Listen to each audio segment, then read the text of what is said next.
लोकसभा का चुनाव घोषणा हो गई है। हाँ जी। 7 चरणों में होगा। हाँ जी, हाँ। तो क्या लगता है कौन है इस बार, किसकी बारी होगी? देखो जी, ये तो वक्त बताएगा कौन क्या होगा, लेकिन जैसा कि दिखाई पड़ रहा है बीजेपी की हवा चल रही है। और जहाँ तक ख्याल है, मैं समझता हूँ कि डेमोक्रेसी में विरोधी पार्टी को स्ट्रांग होना चाहिए, लेकिन जैसा हालात चल रहे हैं कि विरोधी पार्टी जो है उतनी स्ट्रांग नहीं है। और मुझे ऐसा लगता है कि डेमोक्रेसी जब तभी जीवित रहती जब विपक्ष जो मजबूत हो। तो मैं चाहता हूं, कोई मुझे ईर्ष्या नहीं, बीजेपी को आना चाहिए पावर में, लेकिन विपक्ष को इतना कमजोर नहीं होना चाहिए। क्या लगता है आपको? पकड़िए, क्या लगता है कौन आएगा इस बार? बीजेपी ही आएगी। क्यों आएगी बीजेपी? बीजेपी काम किया है और कर ही रही है। और हमारे यहाँ बीजेपी आना चाहिए। कुछ नहीं कह सकते कौन आएगा, क्या बता सकते उसमें। कौन बनेगा पीएम इस बार? अब जो बहुमत में आएगा वही बनेगा। किसका लगता है इस बार? अब मुझे तो किसी का लगता नहीं कोई ढंग से। वे किसी ने समझ में आ रहा कौन बनेगा? मोदी, राहुल गांधी, केजरीवाल, कौन लग रहा कौन जीतेगा इस बार? मैं खैर वो तो नहीं, बनने को तो मोदी बनेगा। मोदी बनेगा? भेज दीजिए। भाई मोदी जी बनेंगे प्रधानमंत्री, कि उन्होंने काम भी अच्छा किया है और इसलिए सब चीज़ें सही हैं, देश के लिए आपको सोचते हैं, इसलिए मोदी जी इसलिए प्रधानमंत्री बनना चाहिए। एक गठबंधन बनाए इंडिया नाम से जी। राहुल गांधी, केजरीवाल हैं दिल्ली में जी, उत्तर प्रदेश में अखिलेश हैं और तमाम विपक्षी पार्टियां एक हुई हैं। इनमें इतनी ताकत नहीं है जिसे काम मोदी जी कर रहे हैं, ये लोग ऐसे नहीं कर सकते हैं, इसलिए हमको मोदी जी सही लगते हैं। गठबंधन नहीं जीतेगा? नहीं, ऐसा नहीं हो सकता। राहुल गांधी इस समय बाहर जो यात्रा निकाल रहे हैं पूरे, राहुल गांधी जी को तो भाषण देने में वो नहीं है तो क्या जीतेंगे। और इसलिए हमारे को तो मोदी सरकार ही सही है। मसला सही है जी। कह रहे महंगाई बढ़ गया, इतना ज़्यादा कर दिया उन्होंने। अब महंगाई तो अब क्या करें, महंगाई जैसे तो सब पैसे तो बढ़े हैं लोगों के, जिस हिसाब से महंगाई है। लोग इधर घूमते हैं, पेट्रोल में ऐसे गाड़ी चलाते हैं, तो उनके लिए क्या महंगाई है? जो लोगों को महंगाई है तो कंट्रोल करते, कंट्रोल लोग करते नहीं, महंगाई क्या करें? महंगाई तो गरीबी के लिए है, जो कि इधर उधर भटक रहे हैं उनके लिए गरीबी है।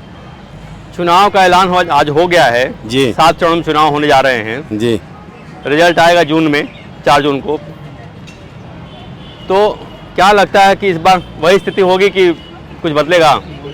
इससे बदलेगा, मोदी जी कुछ तो करेंगे ही। जब जीतेंगे तो कुछ न कुछ तो करेंगे। जीत पक्की उनकी? जी। हैं जी। कौन सा काम किया मोदी सरकार ने जो आप पर बोल रहे जीत जाएंगे इस बार? हम मोदी यहाँ देखो, देश को नंबर 5 में ला के रख दिया है। अच्छे काम ही तो किया उनने।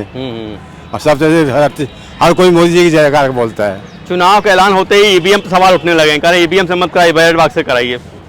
इसके बाद हम कह सकते हमारी तो और कुछ नहीं है। और अब ईवीएम सही है? नहीं, वो भी हमको सही नहीं लगती है। ईवीएम सही नहीं है, बैलेट बॉक्स से होना चाहिए। जी। ठीक। देखिए, ईवीएम बिल्कुल सही है। जब लोग हार जाते हैं तो कह देते हैं ईवीएम की गड़बड़ी है, जब जीत जाते हैं तब कोई नहीं बोलता। मैं इस चीज़ को नहीं समझता है कि ईवीएम जो है वो गलत है, क्योंकि इसको पहले से हो चुका है, सुप्रीम कोर्ट में भी ये केस गया है, चुनाव आयोग ने भी कह दिया है कि ईवीएम में कोई गड़बड़ी नहीं, कोई टेक्निकल फॉल्ट नहीं है। और जहाँ तक मोदी का सवाल है, मोदी के अंदर पैट्रियटिज्म की भावना भरी हुई है। मेरा ख्याल है शायद ही ऐसा प्रधानमंत्री होगा शास्त्री जी के बाद की जो ऐसा प्रधानमंत्री हुआ है। और वैसे मैं चाहता हूं कि कोई कहीं स्टेटों में कोई भी सरकार रहे, लेकिन सेंटर में मोदी का होना बहुत जरूरी है। राष्ट्रवाद के नाम पर वोट मिलेगा कि काम के नाम पर वोट मिलेगा? नहीं, काम भी किए इन्होंने, राष्ट्र के नाम भी ऐसा होता है। काम तो जैसे हम जाते हैं, 2 तरह के काम होते हैं। हम मंदिर जाते हैं और वहाँ से प्रसाद चढ़ाते हैं, रास्ते में लौटते हैं। आप मिल गए मुझे, आपको मैंने प्रसाद खिला दिया, लेकिन मेरा लक्ष्य आपको प्रसाद खिलाना नहीं था, मेरा लक्ष्य था प्रसाद चढ़ाना। वो तो रास्ते में मिल गए, मैंने आपको खिला दिया। तो जब नेता बने तो उनका कुछ ना कुछ तो करेंगे ही, लेकिन पैट्रियटिज्म की भावना नहीं है वहाँ।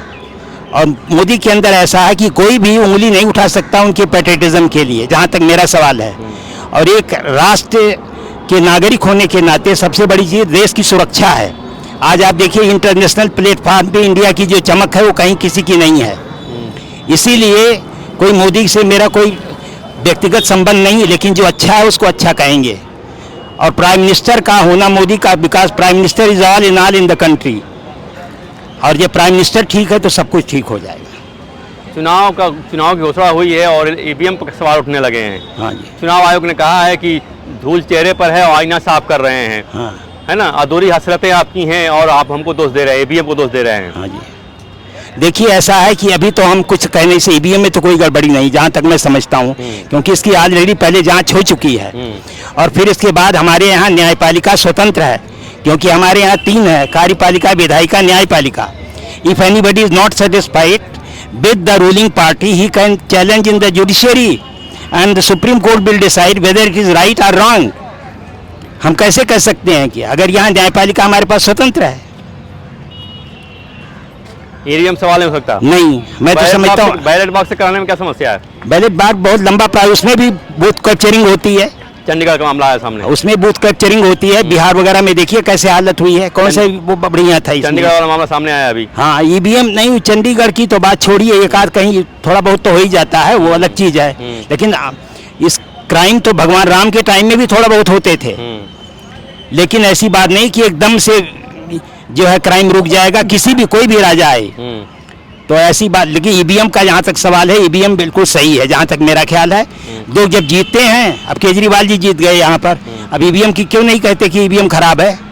चुनाव आयोग ने कहा है इस बात को ये कि जहाँ आप जीत जाते हैं, विपक्ष जहाँ जीतता है वहाँ बात नहीं करता ईवीएम की। हाँ, ईवीएम को कोई बात नहीं कर, जब हारते हैं तो ईवीएम की चक्कर है। तो राहुल गांधी इतनी बड़ी यात्रा निकाल रहे हैं, केजरीवाल दिल्ली में उनके साथ आ गए हैं, केजरीवाल अखिलेश आ गए हैं उत्तर प्रदेश में, तो क्या कुछ डेंट कर पाएंगे मोदी को? देखो जी, या राहुल जी, मैं कोई वैसा मैं नहीं जानता, लेकिन ये किधर लीडर की क्वालिटी नहीं है। किसी ने हमें बहुत पहले लीडर की परिभाषा बताई थी, if leader says yes understand perhaps, if leader says perhaps understand no, and if leader says no he is not a leader. तो नेता कभी ना नहीं बोलता। तो जहाँ तक इनके अंदर है क्वालिटी, मैं समझता हूँ कि नेता वाली क्वालिटी नहीं, और इनका आना, राहुल का आगे जाना मोदी के लिए वरदान है, मैं समझता हूँ। राहुल गांधी वाकई में गड़बड़ है कि उनकी छवि खराब की गई है? नहीं, मैं खराब तो मैं गड़बड़ नहीं कर सकता, लेकिन as a man he may be good, लेकिन as a politician he is not very good.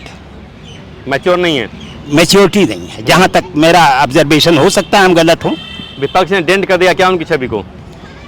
विपक्ष में ऐसा मौका नहीं मिला लोगों को आने के लिए, जो मैच्योर्ड लोग थे, जैसे प्रणब मुखर्जी जी थे, वो अच्छे थे पहले, ये और भी कुछ लोग अच्छे, जो जैसे ये अभी ये गए हैं, जो अभी रिजाइन किया है, वो जो कौन सा था, अरे जो मंदिर वगैरह बनाए, जो भी इनवाइट किया था, जो भी राम के बारे में, हाँ उनका गोपाल क्या राम कौन सा कृष्णन थे, प्रमोद कृष्णन, वो अच्छे आदमी थे। उन बेचारे को, उनको दुखी किया, वो छोड़ दिया उन्होंने, उनको निकाल दिया। तो भगवान राम के खिलाफ अगर कोई जाता है तो मैं समझता हूँ कि वो नेता ठीक नहीं है, क्योंकि गांधी जी ने भी कहा, if anything politically wrong can never be, if anything morally wrong can never be politically right. अगर कोई चीज नैतिक रूप से गलत है तो राजनीतिक रूप से कभी सही नहीं हो सकती। गठबंधन जो बना इंडिया, उसमें दम है, एकजुटता उसमें कोई दम नहीं है इसमें, बेकार के ये वैसे ढकोसलाबाजी है, इसमें कोई दम नहीं है और इसका कोई फर्क पड़ने वाला नहीं है। बीजेपी कह रही है कि राम मंदिर के बनते ही विपक्ष टूट गया। हो सकता है भगवान राम की कृपा हो, क्योंकि भगवान राम के खिलाफ जाएंगे तो नुकसान तो होगा ही। तो धार्मिक मुद्दों उठा के वोट मांगेगी बीजेपी? नहीं, धार्मिक मुद्दा काम भी किया है इसने, धार्मिक मुद्दा तो अपनी जगह पर है और काम भी किया है। एक सवाल और है कि केजरीवाल को आज ईडी में पेश हुए थे, सुप्रीम राव जबेनी कोर्ट में पेश हुए थे केजरीवाल। कोर्ट ने कहा कि भैया आपको जमानत देते हैं, लेकिन आप ईडी के संबंध पर जाइए। तो ईडी के संबंध में जाना चाहिए उनको? बिल्कुल जाना चाहिए, क्योंकि एक अगर आप सही हैं तो आप जाइए वहाँ पर। फिर अगर मान लीजिए ईडी आपको गलत फंसा रही तो हमारे पास जुडिशरी है, जमानत मिल गई उनको आज उनको। हाँ, अगर हमारे पास टॉप के लीडर हैं, गरीब आदमी तो चलो हमारे पास वकील नहीं रख सकते, उनके पास तो टॉप के लायर हैं, जा करके चैलेंज करें अदालत के अंदर। जज के लिए आप देखिए, जज को निकालना इतना आसान काम नहीं है। आप जानते ही हैं कि सुप्रीम कोर्ट के जज को निकालना इतना आसान काम नहीं है। एक प्रेसिडेंट को निकालने वाली बात है जज को निकालना। किस बात का डर है केजरीवाल को? ये किस बात का, गिरफ्तारी का डर हो रहा है उनको?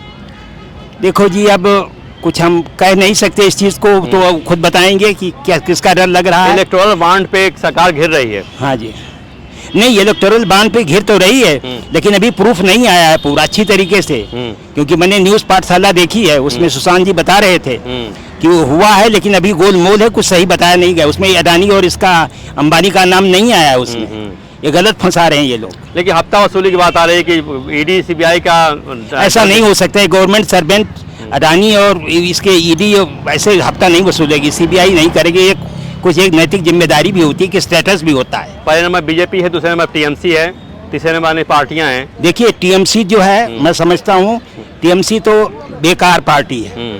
इनकी जगह पर कोई दूसरा होता तो ममता बनर्जी को बर्खास्त कर दी होता, क्योंकि 356 की जो हमारी धारा है, if the president is not satisfied with the report be given by the governor of the particular state, तो ही कैन प्रोमुलगेट इमरजेंसी। तो उनको रखे हुए हैं बिना मतलब के खून खराबा कराने के लिए। उनको मॉरल रिस्पॉन्सिबिलिटी है, उनको खुद रिजाइन कर देना चाहिए। लेकिन मोदी क्योंकि मैच्योर पॉलिटिशियन है इसलिए बर्खास्त नहीं कर रहे हैं, मैं समझता हूँ। जिससे पब्लिक पर गलत मैसेज जाएगा, लोग कहेंगे जाति किया, दादागिरी किया इन्होंने। इसीलिए मोदी साहब रुके हुए हैं, इलेक्शन का इंतजार कीजिए, पता लग जाएगा। आखिर जब मोदी ने इतना काम किया है, तमाम मुद्दे गिना रहे हैं आप, तो फिर आप सीए क्यों ला रहे हैं, राम मंदिर के मुद्दा क्यों उठा रहे हैं, इंडिया को तोड़ा जा रहा है, ईडी और सीबीआई के डर दिखा के इंडिया को तोड़ रहे हैं मोदी जी? नहीं, ऐसी बात तो नहीं है। कहाँ किसको तोड़ रहे हैं? इंडिया टूट गया ना, नीतीश कुमार चले गए, ममता बनर्जी निकल गई, बेस तो पहले ही नहीं था। जयंत चौधरी निकल गए। देखिए, जहाँ पर सेल्फिशनेस है वहाँ नहीं चल सकता, यूनिटी नहीं हो सकती। हर आदमी अपने चक्कर में है, हर आदमी अपने चक्कर में है। ये पॉलिटिशियन के अंदर देशभक्ति भावना नहीं है, इसीलिए नहीं चल पा रहा। अपॉर्चुनिस्ट हैं ये, मौका जहाँ देखते हैं वहीं कूद जाते हैं। तो सीए क्यों लाया गया है जी? सीए ममता बनर्जी को डैमेज करेंगे लाया गया? देखो जी, सीए तो जरूरी था, क्योंकि हमारे जो माइनॉरिटी में थे, जो बेचारे वहाँ से ताड़ित हो रहे थे, पड़े हुए थे, एक एज ए ह्यूमन बीइंग ये जरूरी था करना। वैसे देखा जाए कुल मिलाकर के, if you do analytical study, इससे पूरे देश को जो है नुकसान हो रहा है।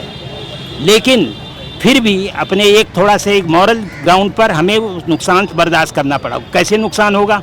नौकरियों में थोड़ा दिक्कत आ सकती है, और वैसे कुल मिलाकर के कोई दिक्कत खास नहीं है, और हमारे सामने कोई सल्यूशन नहीं है इसका। ठीक, थैंक यू।